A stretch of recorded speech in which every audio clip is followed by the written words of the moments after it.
Sa usa ka pulong ato nga makita ang kahulugan sa ebanghelyo nga atong nadungog karon.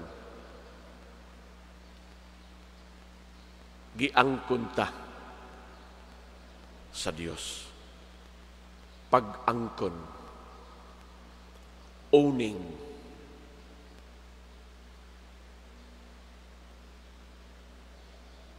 Kasagaran baya sa atong madungog na Jesus nga iyang mga kanabang mga sambingay kung unsa ang atong relationship with Him and His relationship with the Father?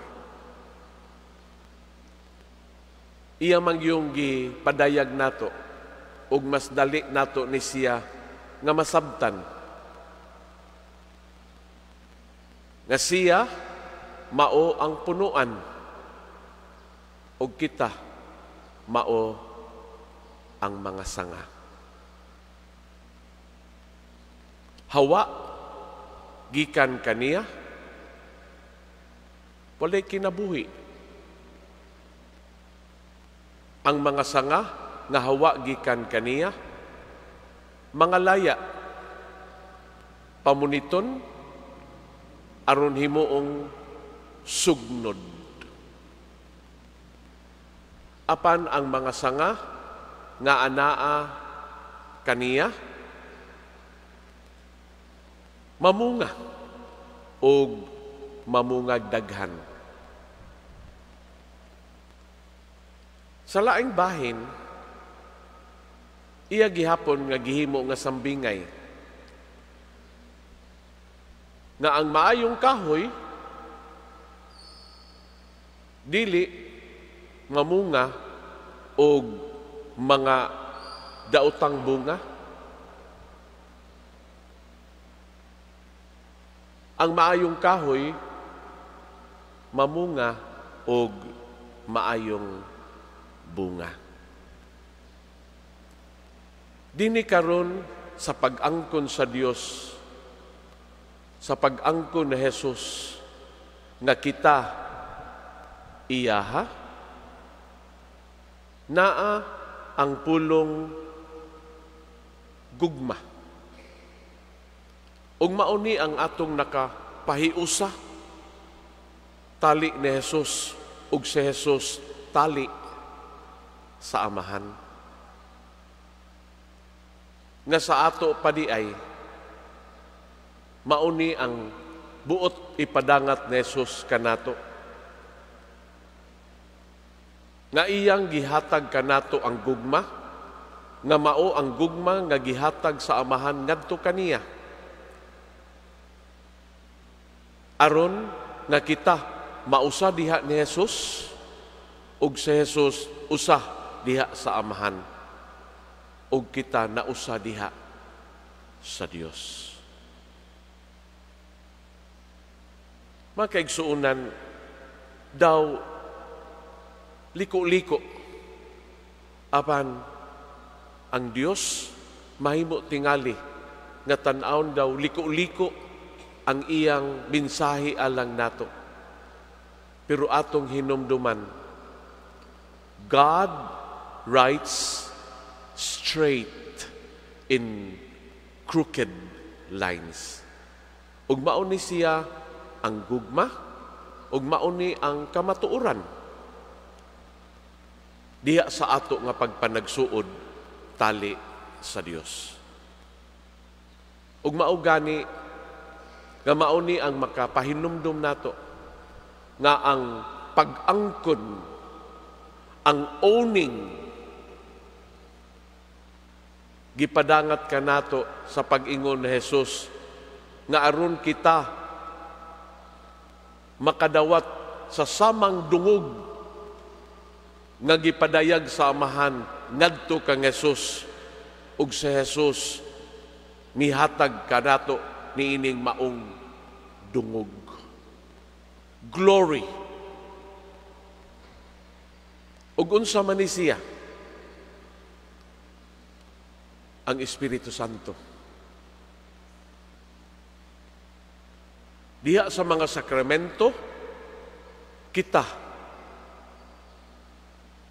giangkon sa Dios nga iyaha pinaagi sa marka sa Amahan, sa Anak, ug sa Espiritu Santo. Ug mao man ni siya ang atong madawat diha sa sakramento sa bunyag.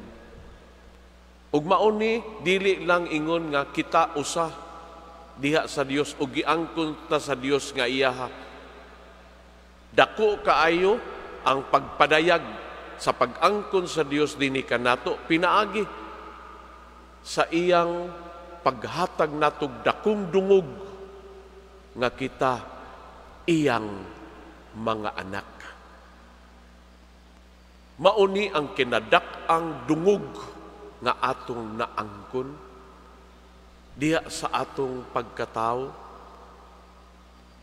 Makaingon ta, kinsa ra manggud ta that we deserve this glory that God has afforded us. He owns us to be His children. Ug ingon niini ka dako ang kahulugan sa atong pagkabinunyagan.